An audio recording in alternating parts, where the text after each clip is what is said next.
बोल वृंदावन बिहारी लाल की जय हो।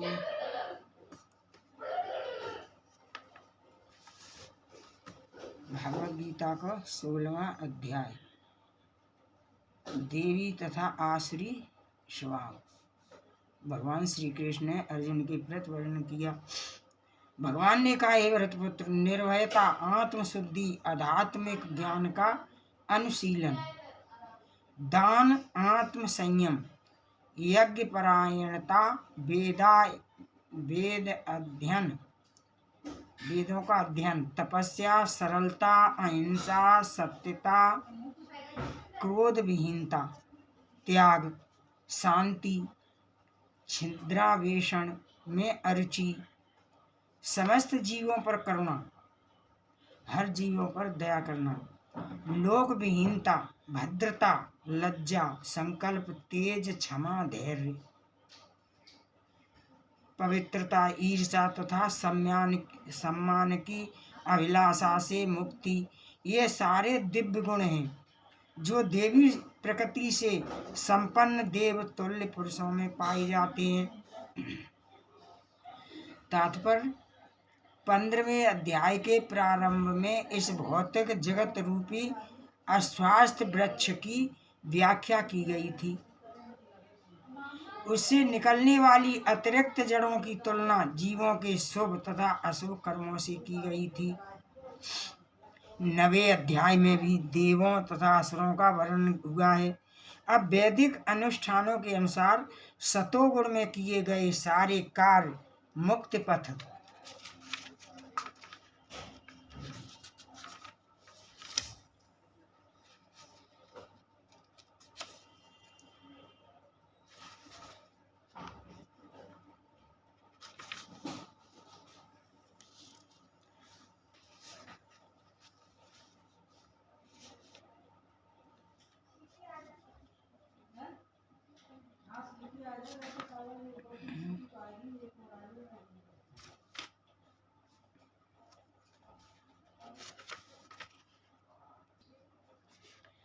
में प्रगति करने के लिए शुभ मानी जाती हैं और ऐसे कार्यों को देवी प्रकृति कहा जाता है।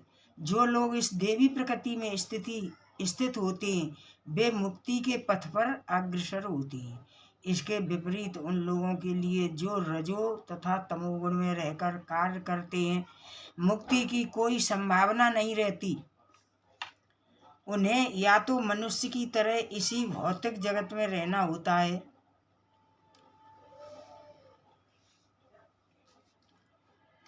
या फिर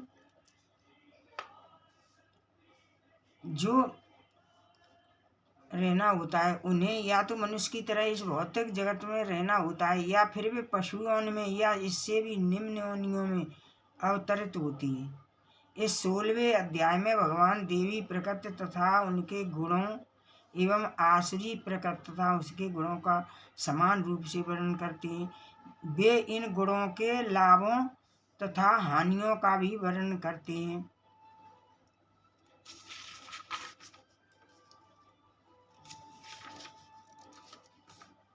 हे प्रथापुत्र, दम्भ, दर्प, अभिमान, क्रोध, कठोरता तथा अज्ञान ये आसुरी स्वभाव वालों के गुण हैं। इस श्लोक में नरक के राजमार्ग का वर्णन है। आसुरी स्वभाव वाले लोग धर्म तथा आत्मविद्या की प्रकृति का आडंबर रचना चाहते हैं, भले ही वे उनके सिद्धांतों का पालन न करते हों। वे सदैव किसी शिक्षा या प्रचुर संपत्ति का अधिकारी होने का दर्प करते हैं। वे चाहते हैं कि अन्य लोग उनकी पूजा करें और सम्मान दिखलाएं, भले ही वे सम्मान के योग्य न हों। वे छोटी छोटी बातों पर क्रुद्ध हो जाते हैं, खरी खोटी सुनाते हैं और नम्रता से नहीं बोलते। ये नहीं जानते कि क्या करना चाहिए क्या नहीं करना चाहिए। वे अपनी इच्छा अनुसार सनकवश सारे कार्य करते हैं। वे किसी प्रमाण को नहीं मानते हैं। वे ये आसुरी गुण तभी से प्राप्त करते हैं जब से वे अपनी माताओं के गर्भ में होते हैं और ज्यों ज्यों वे बढ़ते हैं क्यों तो ये अशुभ गुण प्रकट होते हैं।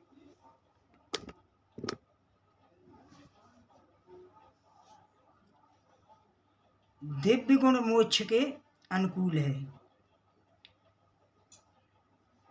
दिव्य गुण जो अच्छा गुण है वो मोक्ष के अनुकूल है, और आसुरी गुण बंधन दिलाने के लिए है। हे पांडुपुत्र, तुम चिंता मत करो, क्योंकि तुम देवी गुणों से युक्त होकर जन्मे हो। भगवान कृष्ण अर्जुन को यह कहकर प्रोत्साहित करते हैं कि वह आसुरी गुणों के साथ नहीं जन्मा है। बुद्धि में उसका सम्मिलित होना आसुरी नहीं है, क्योंकि वह उसके गुण दोषों पर विचार कर रहा था। वह यह विचार कर रहा था कि भीष्म तथा द्रोण जैसे प्रतिष्ठित महापुरुषों का वध किया जाए या नहीं। अतएव वह न तो क्रोध के वशीभूत होकर कार्य कर रहा था, न झूठी प्रतिष्ठा या निष्ठुरता के अधीन होकर। अतएव आसुरी स्वभाव का नहीं था। क्षत्रिय के लिए शत्रु पर बाण बरसाना दिव्य माना जाता है, और ऐसे कर्तव्य से विमुख होना आसुरी। अतएव अर्जुन के लिए शोक संताप करने का कोई कारण न था। जो कोई भी जीवन के विभिन्न आश्रमों के विधानों का पालन करता है वह दिव्य पद पर स्थित होता है। हे प्रथापुत्र, इस संसार में सृजित प्राणी दो प्रकार के हैं, देवी तथा आसुरी। मैं पहले से ही विस्तार से तुम्हें देवी गुण बतला चुका हूँ। अब मुझसे आसुरी गुणों के विषय में सुनो। अर्जुन को यह कहकर कि यह देवी गुणों से संपन्न होकर जन्मा है, भगवान कृष्ण अब उसे आसुरी गुण बताते हैं। इस संसार में बद्ध जीव दो श्रेणियों में बटे हुए हैं। जो जीव दिव्य गुणों से संपन्न होते हैं वे नियमित जीवन बिताते हैं, अर्थात वे शास्त्रों तथा विद्वानों द्वारा बताए गए आदेशों का निर्वाह करते हैं।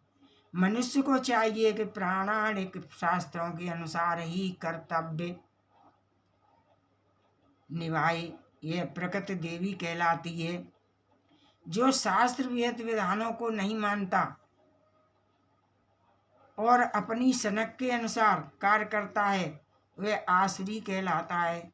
शास्त्र के विधि विधानों के प्रति आत्मा भाव ही एकमात्र कसौटी है, अन्य नहीं। वैदिक साहित्य में उल्लेख है कि लोग वैदिक आदेशों को मानते हैं और दूसरे नहीं मानते हैं।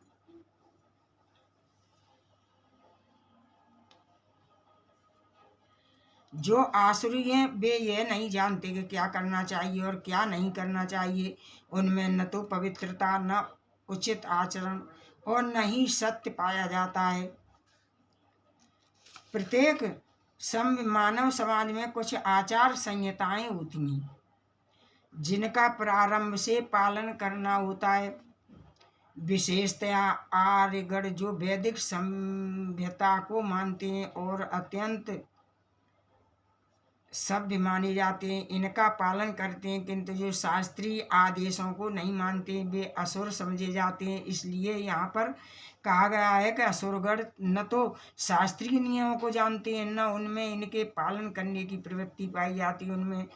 उनमें से अधिकांश इन नियमों को नहीं जानते, और जो थोड़े से लोग जानते भी हैं उनमें इसके पालन करने की प्रवृत्ति नहीं होती है। उन्हें न तो वैदिक आदेशों से कोई श्रद्धा होती है, नहीं उसके अनुसार कार्य करने के इच्छुक होते हैं। असुरगण न तो बाहर से न भीतर से स्वच्छ होते हैं। मनुष्य को चाहिए कि स्नान करके, दंत मंजन करके, बाल बनाकर, वस्त्र बदलकर शरीर को स्वच्छ रखे। जहाँ तक के आंतरिक स्वच्छता की बात है, मनुष्य को चाहिए कि सदैव ईश्वर के पवित्र नामों का स्मरण करे और हरे कृष्ण महामंत्र का कीर्तन करे।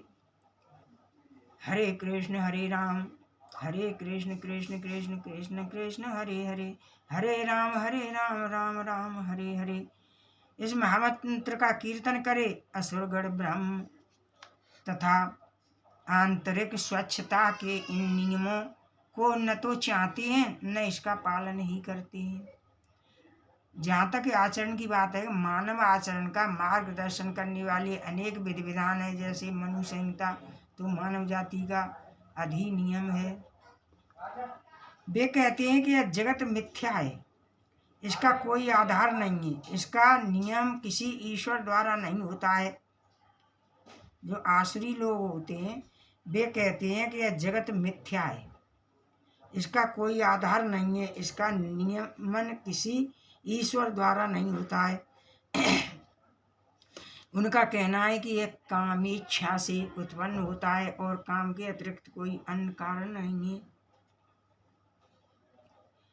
आसुरी लोग यह निष्कर्ष निकालते हैं कि जगत माया जाल है, इसका न कोई कारण है, न कार्य है, न नियामक है, न कोई प्रयोजन है, हर वस्तु मिथ्या है। उनका कहना है कि यह दृश्य जगत आकस्मिक भौतिक क्रियाओं तथा प्रतिक्रियाओं के कारण है। वे यह नहीं सोचते कि ईश्वर ने किसी प्रयोजन से इस संसार की रचना की है। ऐसे निष्कर्षों का अनुगमन करते हुए आसुरी लोग, जिन्होंने आत्मज्ञान खो दिया है और जो बुद्धिहीन है, ऐसे अनुपयोगी एवं भयावह कार्यों में प्रवृत्त होते हैं जो संसार का विनाश करने के लिए होता है।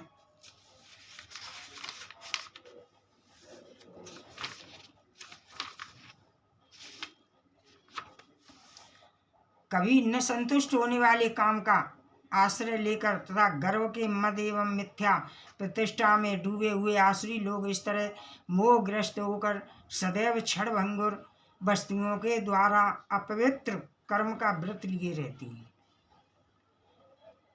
यहाँ पर आसुरी मनोवृत्ति का वर्णन हुआ है। असुरों में काम कभी तृप्त नहीं होता है, वे भौतिक भोग के लिए अपनी अतिरिक्त इच्छाएं बढ़ाते चले जाते हैं। यद्यपि वे क्षणभंगुर वस्तुओं को स्वीकार करने के कारण सदैव चिंता मग्न रहते हैं, तो भी वे मोहवश ऐसे कार्य करते जाते हैं, उन्हें कोई ज्ञान नहीं होता। अतः वे यह नहीं कह पाते कि वे गलत दिशा में जा रहे हैं।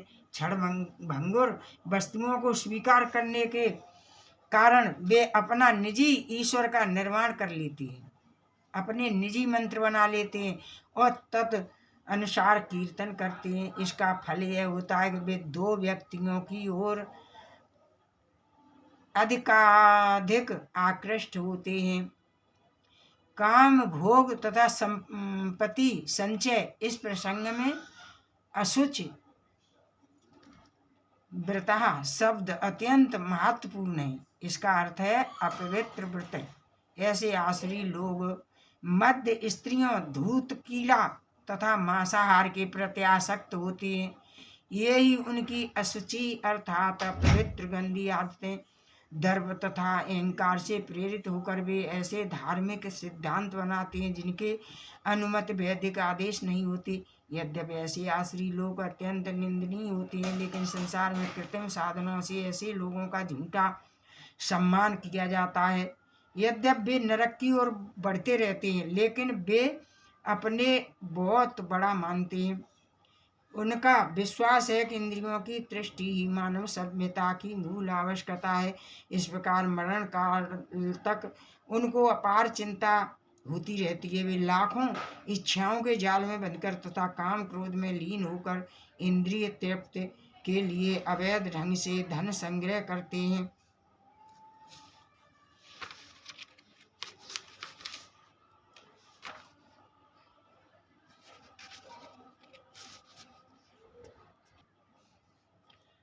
आसुरी व्यक्ति सोचता है कि आज मेरे पास इतना धन है और अपनी योजनाओं से मैं और अधिक धन कमाऊंगा। आसुरी व्यक्ति सोचता है आज मेरे पास इतना धन है और अपनी योजनाओं से मैं और अधिक धन कमाऊंगा। इस समय मेरे पास इतना है, किंतु भविष्य में यह बढ़कर और अधिक हो जाएगा। वह मेरा शत्रु है और मैंने उसे मार दिया और मेरे अन्य शत्रु ही मार दिए जाएंगे।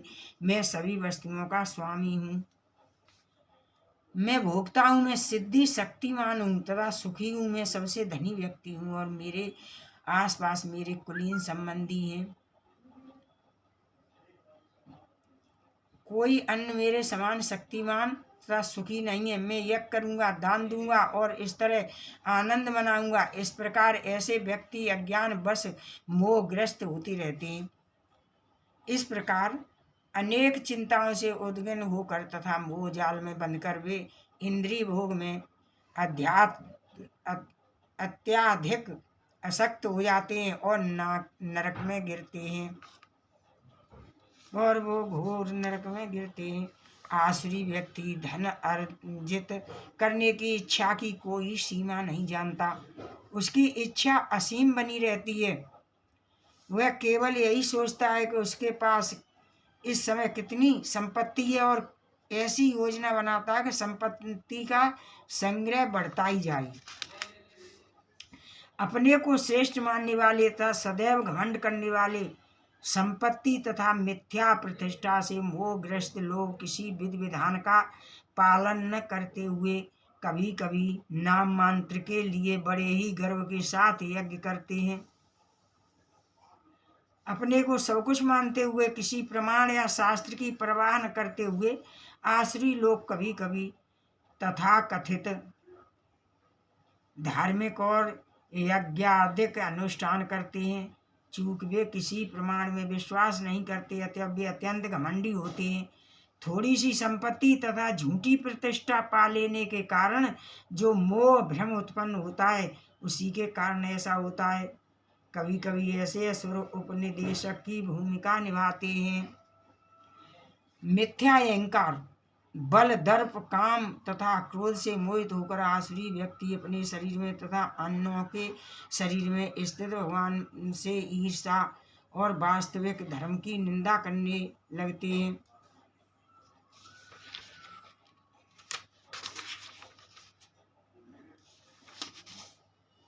जो लोग ईर्ष्यालु तथा क्रूर हैं और नराधम हैं उन्हें मैं निरंतर विभिन्न आसुरी योनियों में भवसागर में डालता रहता हूँ।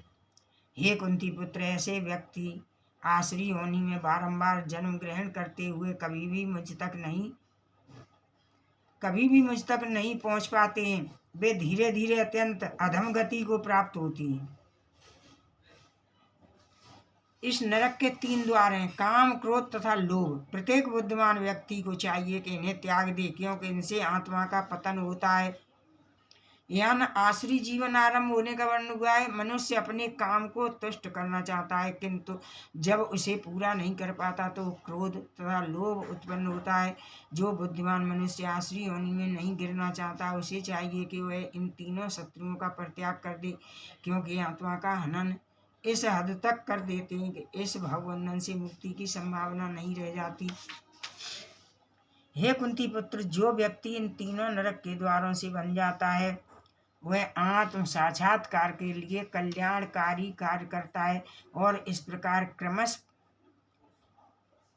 परम गति को प्राप्त होता है। जो शास्त्रों के आदेशों की अवहेलना करता है और मनमाने ढंग से कार्य करता है उसे न तो सिद्धि, न सुख, न ही परम गति की प्राप्ति होती है।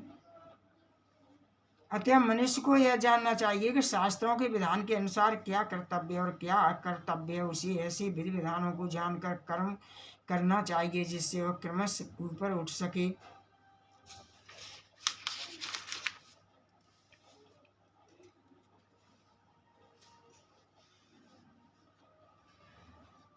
इस प्रकार श्रीमद् भागवत गीता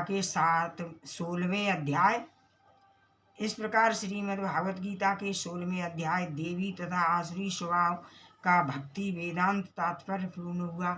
बोल वृंदावन बिहारी लाल की जय हो।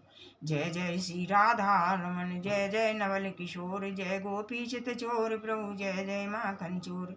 राधे मेरी स्वामिनी, मैं राधे की दास, जन्म जन्म मोहि दीजियो श्री वृंदावन को वास। वृंदावन के वृक्ष को मर्म न जाने को, डाल डाल और पात पात सी राधे राधे होय। राधे तू बड़ भागिनी, कौन तपस्या कीन, 3 लोक तारन तरन सो तेरे आधीन। जय बोल राधा रानी की जय, बोल वृंदावन बिहारी लाल की जय, बोल भक्त और भगवान की जय, बोल अर्जुन और श्री कृष्ण भगवान की जय हो।